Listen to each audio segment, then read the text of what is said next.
It is the eve, the exciting eve of our rediscovery of South America. The next morning, and the excitement continues. For before us lies the harbor of Rio de Janeiro, as amazing to every newcomer as it must have been to his discoverer, Gonzalo Coelho, on New Year's Day in 1502. The world over, there's no setting like this for a city. A landlocked harbor, deep, safe, and immensely large. Nowhere is its equal. A waterfront miles long, and in and above and around everything, an incredible juxtaposition of sea, plain, and mountain. In making this place ready for its settlers, nature really outdid herself. For the people of Rio have the ocean at their front doors, while from their city streets rise slopes and peaks, such as most countries look for only in their remote wilds. Yet between the mountainous masses there is room for a metropolis. For Rio is a city of almost 2 millions. It's larger than Detroit or Los Angeles. It has 1 million more people than Boston. It is exceeded in size only by New York, Chicago, and Philadelphia in North America, and in South America only by Buenos Aires.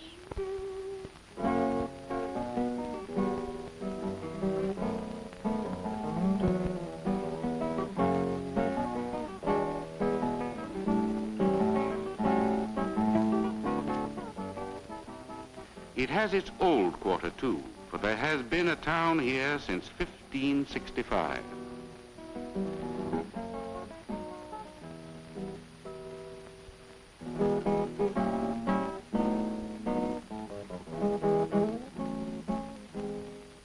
This is right in the city also, Copacabana Beach.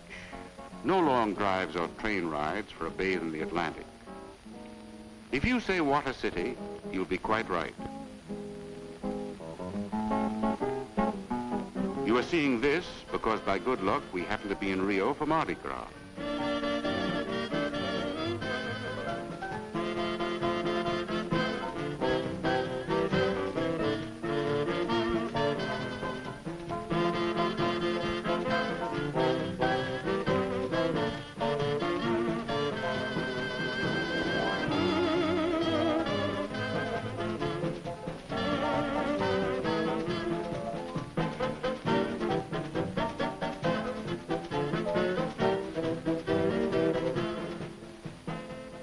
The chief glory of Rio de Janeiro remains the fantasy of nature which is its setting. At the entrance of the bay is the city's best-known landmark, the great granite shaft known as Pau de Açúcar, Sugarloaf Mountain, 1,200 feet high. We are standing a full 1,000 feet higher, beside the lofty statue of Christ, which surmounts Corcovado. Such is the capital and chief city of that self-contained empire which we know as Brazil. Here is the gateway to a country which is as big as continental United States, plus another Texas. A country larger than any other on earth except China, Russia, and Canada.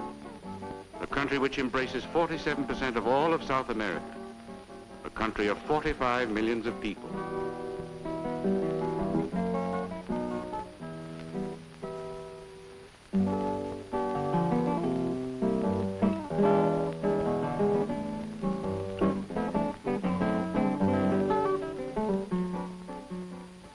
Santos, which is an overnight trip of 225 miles south from Rio by water, is the world's greatest coffee port.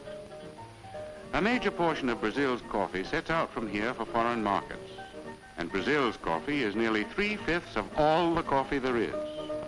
Someone has laboriously computed that the coffee leaving these wharves in a single year would give every man, woman, and child in the United States 1 cup a day for 14.5 months. And very good coffee, too. Santos is the port of entry and export for the state of São Paulo, the industrial center of Brazil, so the exports are not confined to coffee.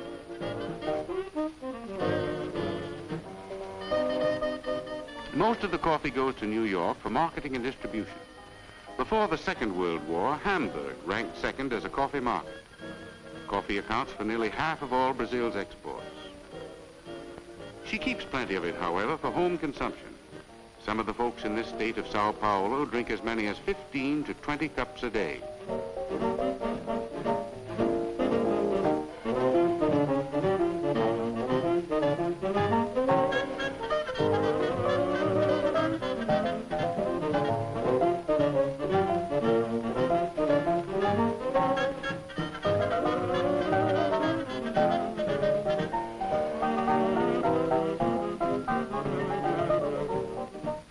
Heading inland to the city of Sao Paulo, which is 40 miles from the coast, we find the road climbing steeply. We look back to Santos and the coast. We are on the edge of a plateau which is curiously tilted inland. Because of this tilt, rivers which rise within a few miles of the coast may flow inland and wander about for more than 2,000 miles before they reach the sea.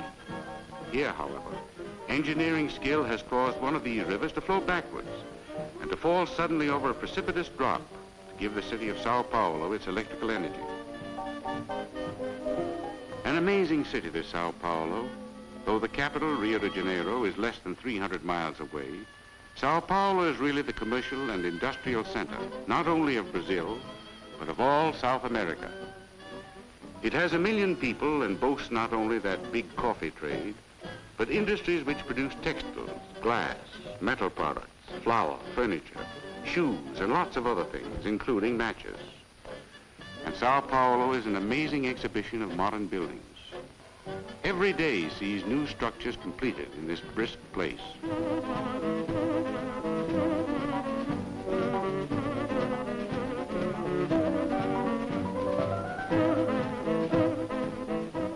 At Sao Paulo's Butantan Institute, the famous medically inspired snake ranch.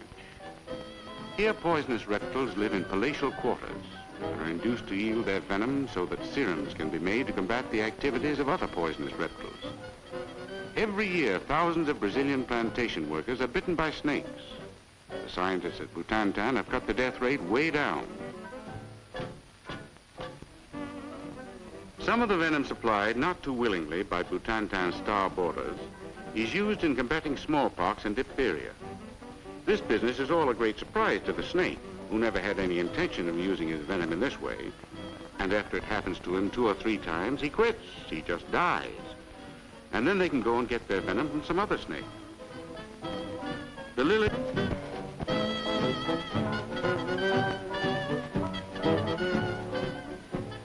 See whether or not you can observe a straight line cutting across the landscape.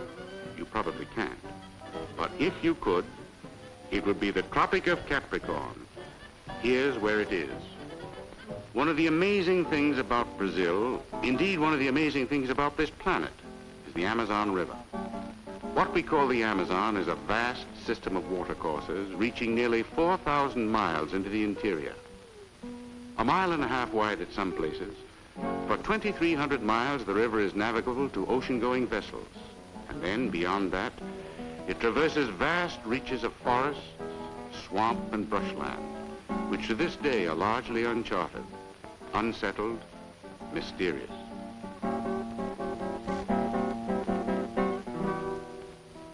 Cattle ranching has gained some foothold on the island of Marajo, set in the mouth of the Amazon. The fact that this island is larger than the entire country of Belgium is a hint of how normal ideas of size undergo strain when you're in the Amazon country.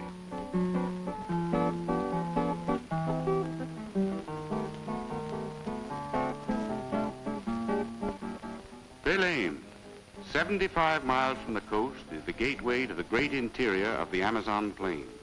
The people here have the satisfaction of knowing that they are citizens of no mean city. There are nearly 300,000 of them, and their town is the chief distributing point for the whole vast Amazon Valley.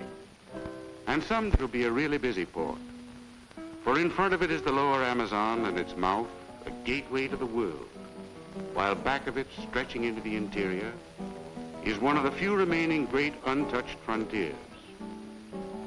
Up the river are endless hot lands, lands that will remain forbidding until ways are found to conquer jungles and their widely assorted scourges.